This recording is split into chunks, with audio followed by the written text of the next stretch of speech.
Tudo bem? Satisfação. Muito obrigado por nos receber aqui na sua casa. Obrigado pela oportunidade. Obrigado. Eu não sabia o que estava acontecendo. Eu costumo dizer que Juiz de Fora não foi onde levei uma facada, foi onde eu nasci de novo. Então, meu eterno agradecimento aos mestres da Santa Casa de Juiz de Fora. Fui, então, para o Alberto Einstein, em São Paulo, e uma semana depois eu fui submetido a uma nova cirurgia, tendo em vista o quadro infeccioso que se aproximava. Porque a agressão, ela cortou muita coisa de mim, e uma das coisas muito graves, cortou o intestino grosso, onde você espalhou fezes por todo o organismo. Então, o problema de infecção generalizada se fazia presente. Foram momentos difíceis, não esperava estar nessa situação, ainda mais que eu sou um homem de combate. Eu gosto de estar na rua, conversando com o povo, desembarcando em aeroportos, fazendo palestra. Gosto de ação. E, de repente, não são recomendações, são determinações médicas para que eu respeitasse os limites do meu corpo. No momento, dado o que aconteceu, nessa quarta-feira, uma junta médica lá do Alberto Einstein esteve em casa, cujo presidente é o Dr. Macedo, ele falou que a recuperação minha está sendo fantástica. Tendo em vista a minha vida pregressa, que eu não fumo, não bebo, uma vida muito saudável, graças a Deus. E eu, respeitando isso, eu fico livre da colo no final de novembro, começo de dezembro, onde poderia, então, voltar às atividades normais. Mas, candidato, nesse momento, como é que o senhor se sente? Nas condições em que tudo aconteceu, eu me sinto bem. Foi recomendado não falar mais 15 minutos, tanto é que quando chegar para a gente vai parar, dar uma descansada meia hora tá bem. E voltar novamente a conversar. Me sinto bem, gratificado, feliz por ser uma opção de verdade contra tudo que vem acontecendo no Brasil nos últimos anos, em especial no combate à corrupção. Não podemos deixar que um partido que mergulhou o Brasil na mais profunda crise ética, moral e econômica volte ao poder com as mesmas personalidades. E você pode ver, tudo é conduzido de dentro da cadeia pelo senhor Lula, que indica aí um fantoche seu chamado Haddad, que por incompetência sequer conseguiu passar para o segundo turno na sua reeleição em São Paulo. Então eu me sinto feliz por esse lado, por ser um candidato conservador, que respeita a família, que quer fazer negócio com o mundo todo sem um viés ideológico, que quer jogar pesado na questão da violência, até para trazer um pouco de paz à sociedade, em especial às mulheres que vivem aflitas se seus filhos voltarão em paz ao término da faculdade ou ao término do evento festivo qualquer. Então, esse é o que me proponho, unir o povo brasileiro. E a esquerda sempre tentou nos desunir, criando castas, né?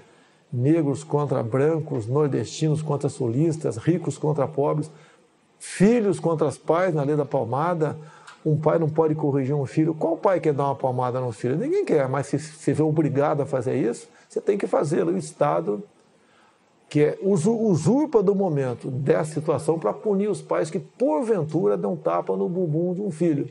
E nós queremos resgatar a credibilidade do Brasil junto ao mundo aí fora.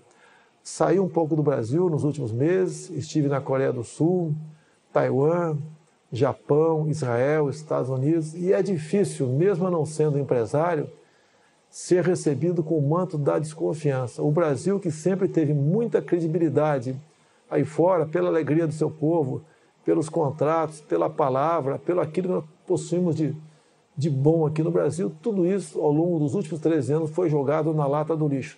Vamos, se essa for a vontade de Deus, recuperar o nosso Brasil. Essa entrevista também é a primeira desde a conclusão do inquérito policial sobre o que aconteceu em Juiz de Fora. A Polícia Federal e o Ministério Público concluíram que o senhor foi vítima de um atentado com motivação política e com premeditação. Eu sei, o senhor já disse que não acredita que ele agiu sozinho. Agora, olhando para trás, quase um mês depois, vai fazer um mês agora, que conclusões o senhor tira daquilo tudo? Olha, o processo está sendo conduzido por um delegado que por 2 anos foi o homem de confiança de Fernando Pimentel, governador de Minas Gerais. A Polícia Federal, eu não quero acusá-la, poderia ser outro delegado, até para buscar isenção. Nessa equipe que investiga, temos conhecimento, tem muita gente isenta e outra até simpática à minha causa. Então, eu não quero precipitar uma declaração nesse sentido. A própria tentativa, no dia do evento, 6 de setembro, de alguém tentar entrar na Câmara dos Deputados com nome do agressor, seria um álibi. Se ele consegue, naquele tumulto, cometer o teu ato e sumir, ele teria um álibi poderosíssimo, dizendo que esteve na Câmara dos Deputados. O senhor descobriu isso ainda no hospital? Isso chegou ao meu conhecimento. Que reação o senhor no teve hospital? quando soube disso? A reação da indignação. E nós não queremos fabricar um responsável, nem culpar esse ou aquele partido ou grupo ideológico. Nós queremos buscar a verdade e sinto que não se tem muita dificuldade de chegar à verdade.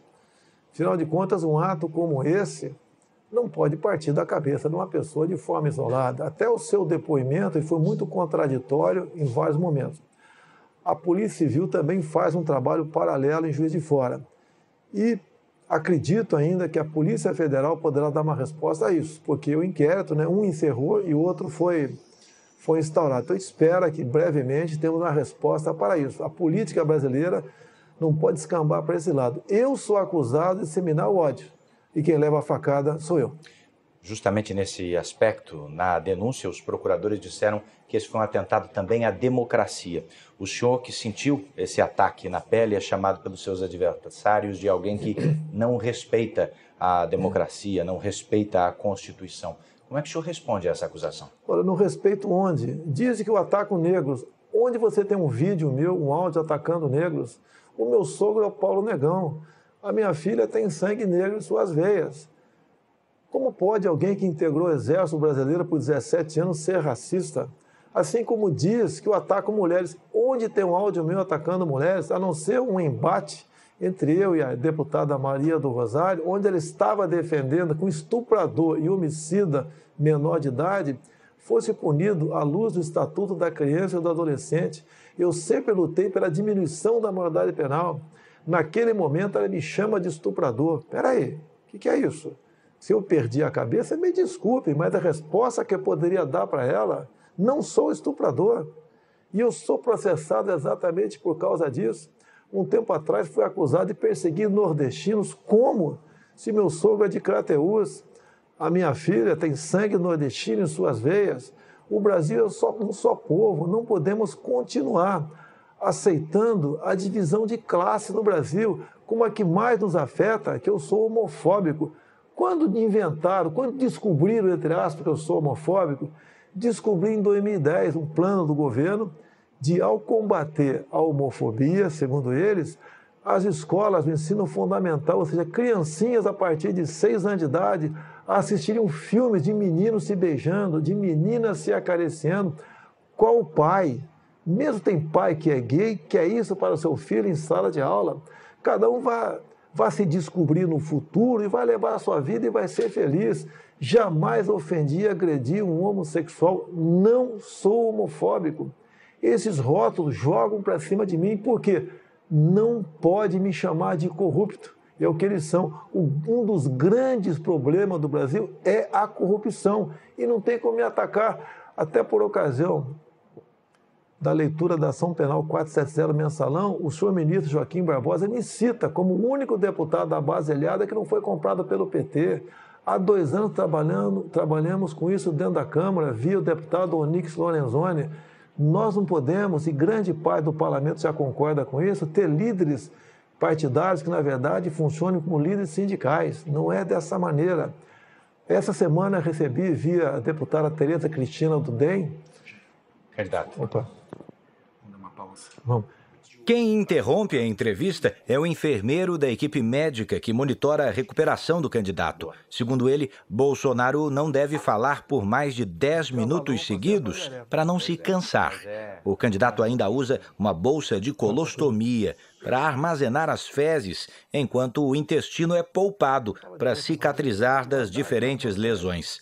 Nessa fase da recuperação, cansaço ou estresse prejudicam o intestino, mas também podem gerar uma crise de tosse, mas logo voltamos a conversar. Me permita retomar relembrando o que o senhor falou agora há pouco no primeiro bloco da nossa entrevista sobre rótulos, os rótulos que se disseminaram a seu respeito. Neste momento, as duas principais campanhas da Presidência da República têm combatido fake news, sobretudo em aplicativos de troca de mensagens.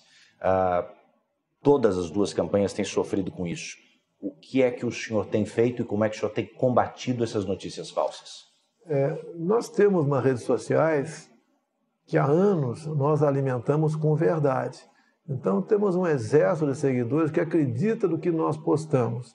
Por exemplo, o candidato do PT, agora no Nordeste, andou espalhando que eu vou acabar com o Bolsa Família. Eles fazem isso em todas as eleições e nós combatemos isso. Lógico que é duro você combater, porque eles vão, né, com os seus militantes, em todos os locais, praticamente, pregando isso aí.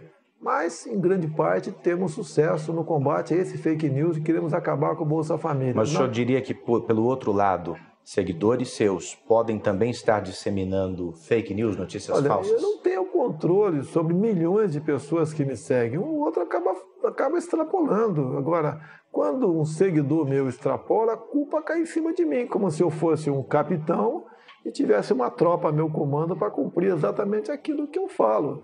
Agora, por lado de lá, nós não pregamos fake news. Você entra nas nossas mídias sociais, não existe mentira, nem atacamos ninguém.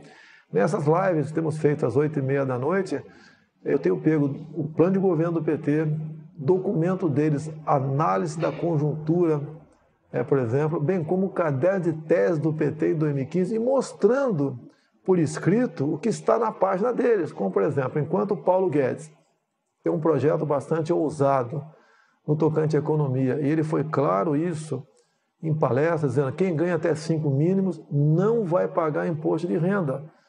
Hoje, né, quem ganha 5 mínimos já está na faixa dos 27,5%. E acima disso, uma alíquota única de 20%. O que o fake news faz? Esquecem, entre aspas, que quem ganha até 5 mil não vai pagar imposto de renda. E começa a falar, você ganha 2 mil por mês. Prepare-se, vai pagar R$400 de imposto de renda. Mentira! A proposta nossa é ousada. E nós queremos realmente recuperar a tabela de imposto de renda e deixar mais dinheiro na mão do cidadão e na mão do empresário. As alíquotas para a classe empresarial também cairão. Queremos seguir o exemplo da Inglaterra de 20 e poucos anos atrás, que está numa situação crítica, bem como o exemplo de Trump nos Estados Unidos, onde ele diminuiu de 30 e pouco para 20 e poucos por cento a carga tributária para empresários. Então, os empresários aqueceu a economia, o mercado de trabalho voltou a funcionar, empresas que tinham saído dos Estados Unidos voltaram para os Estados Unidos e a economia norte-americana está indo muito bem. O senhor deve estar acompanhando um movimento intitulado Ele Não. E a sua assessoria deve ter percebido também que depois do movimento, de certa maneira, o senhor até subiu nas pesquisas de intenção de voto. Que avaliação o senhor faz desse contexto? Olha, você tem que ver quem estava no movimento Ele Não. Artistas que há muito vem mamando na Lei Rouanet. Você não tem quem está no Ele Não que não esteja na Lei Rouanet. A Lei Rouanet é importante, mas para o artista raiz, o artista sertanejo, aquele que realmente traz consigo a cultura brasileira. Ninguém quer abandonar a cultura. Por que o senhor acredita que depois dele, ainda assim, subiu nas pesquisas? É que o outro lado, que a maioria, vê quem é que está me atacando. Tá certo? E ao ver, já faz uma análise imediata, que eles estão errados, nós estamos certos. Será que eu sou tão mal assim? Eu quero o mal de todo mundo, de mulheres, de negros, de nordestinos, de quem recebe Bolsa Família, de pobre. Não é verdade. Eles não podem me chamar de corrupto. Sempre combati a corrupção. Sempre preguei a união de todos nós, uma só bandeira, um só coração verde e amarelo. Não podemos nos dividir. A esquerda nos dividiu e nós ficamos brigando entre nós. Eu quero a união de todos. Um grande exemplo tive em países como Japão, Coreia do Sul, Israel. Olha o que eles têm. Eles não têm nada. E olha o que eles são.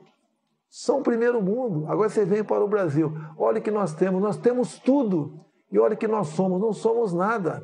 Essa política que existe lá fora, que visitei escolas, que visitei o ministro da Agricultura de Israel, entre tantas outras autoridades nesse país. Esses exemplos nós queremos trazer para cá. Unindo o povo e governando pelo exemplo, você tira o Brasil do buraco. O senhor citou agora há pouco o imposto de renda. O senhor diria também que a sua assessoria econômica foi mal interpretada em relação ao 13º salário? Não, foi o general Mourão que, ao falar sobre a estrutura remuneratória, que tem uma série de coisas ali, ele se referiu àquilo como jabuticaba. Agora, num momento desse, você não pode dar margem para o inimigo de interpretar. Nunca o Mourão falou em acabar com o 13º. Qual é a palavra final sobre isso?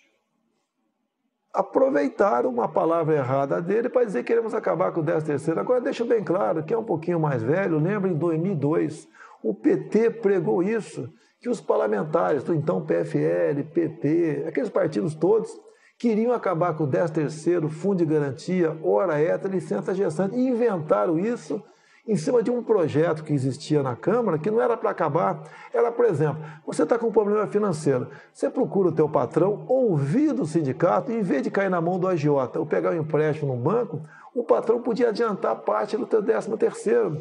Você estava com problemas, por exemplo, queria estar no mês de setembro, e você gostaria de dar uma folga para si, chegaria para o patrão, ouvido pelo sindicato, e pegasse um desconto em férias, que existe nas Forças Armadas. Você pegava 15 dias de desconto em férias, ia dar uma relaxada para voltar com as baterias recarregadas. O PT pegou um projeto desse, que não acabava com os direitos, apenas flexibilizava e passou a massificar, dizendo que queríamos acabar com aquilo. Eu quase perdi o meu mandato em 2002, porque eu fui acusado também de querer flexibilizar aquilo tudo.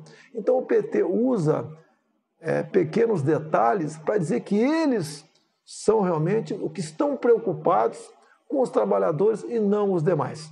Os seus eleitores depositam no senhor uma confiança e uma garantia no combate à corrupção e também à criminalidade. Não são questões simples de resolver. Muitos antes do senhor fracassaram nesse quesito. Qual é a solução? O combate à corrupção é você escolher o seu time de ministros sem o critério político. Você pode ver qual partido assaltou a Petrobras, qual partido esteve envolvido com empreiteiras. São partidos que tiveram os seus ministérios negociados com o governo. E esses partidos, como regra, botam o seu ministro lá para se locupletar, para arranjar dinheiro para os seus afiliados. Questão da violência. Nós devemos fazer diferente do que foi feito até agora. O Estatuto do Desarmamento só aumentou a violência. Deu a certeza ao bandido que, ao invadir a residência de qualquer um, não vai encontrar resistência. E mais ainda, olha que coisa esdrúxula, mais ou menos o seguinte. Vamos supor que você tem uma arma legal em casa, entra um marginal 2 da manhã. Você dá 15 tiros, pega 5 na canela. Não mata o cara. Você vai ser condenado por tentativa de homicídio. O vagabundo por invasão do domicílio. A pena dele é menor do que a tua. Nós temos que inverter isso.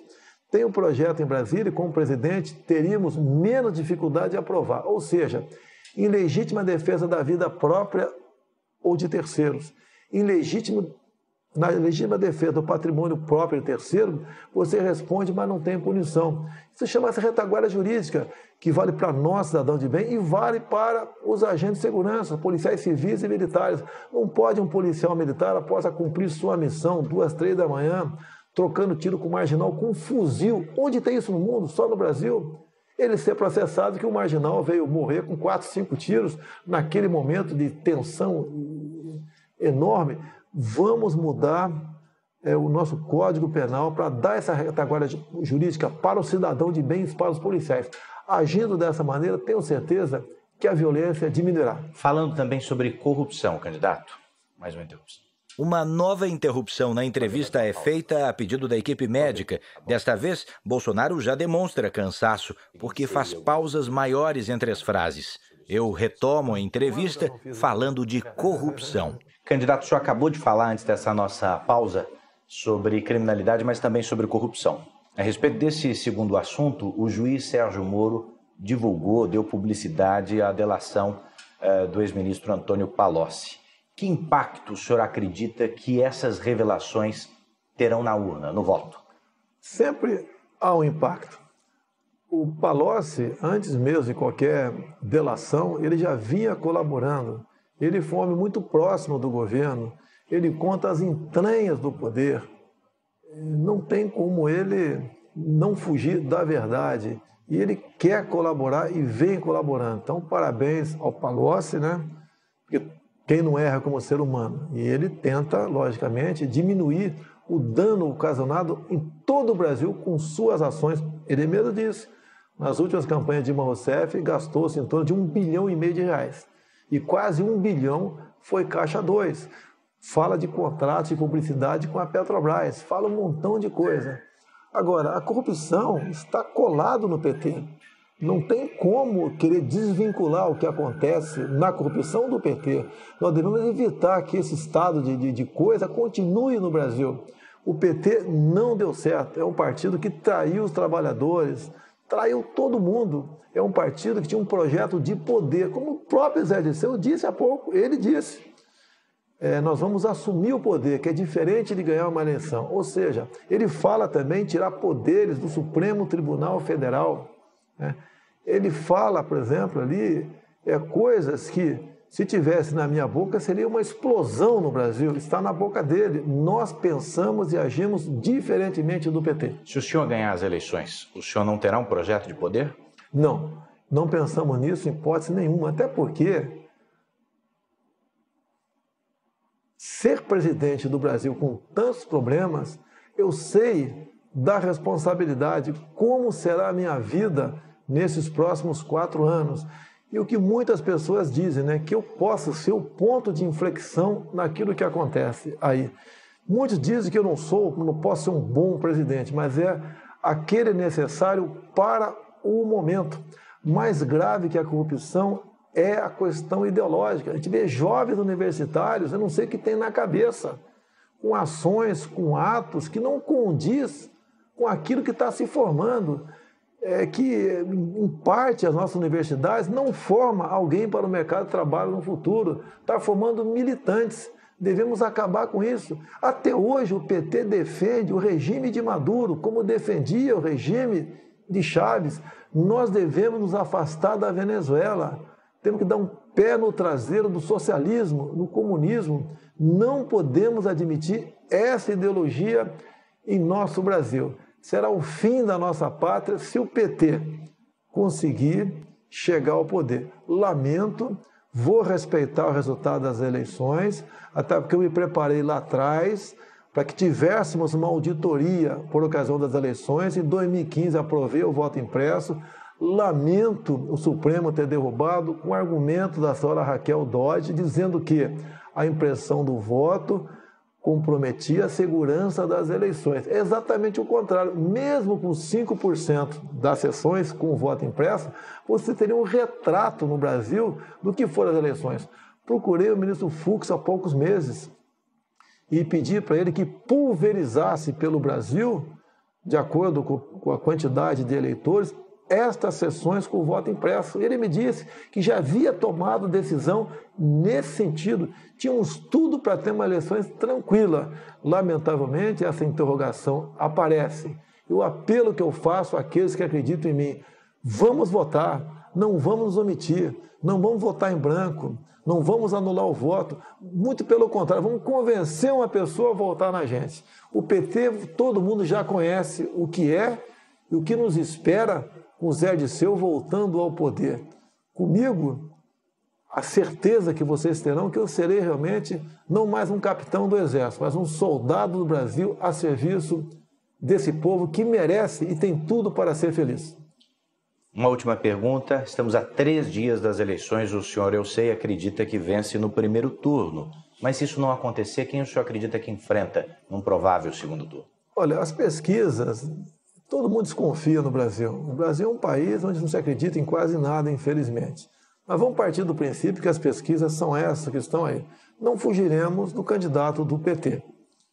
Não será nós contra ele, será o Brasil que quer mudanças, o Brasil que não quer mais corrupção, o Brasil que quer que criança seja respeitada em sala de aula, o Brasil que acredita na família, é o Brasil que respeita as religiões, um Brasil que quer conversar com o mundo todo sem o viés ideológico, um país que quer jogar pesado na questão da violência, até para dar paz para as mulheres que são preocupadas com a integridade física dos seus filhos. É um Brasil que quer isso, é um Brasil que é menos imposto, é um Brasil cujo presidente vai trabalhar em equipe. Ninguém vai querer decidir nada sozinho. Muita coisa não entendo. E com boas pessoas e com isenção para escolhermos essa equipe de ministros, nós temos tudo para começar a fazer o Brasil andar. Quero agradecer por me conceder essa entrevista. Veja a seguir o dia dos candidatos a presidente da República. E ainda nesta edição.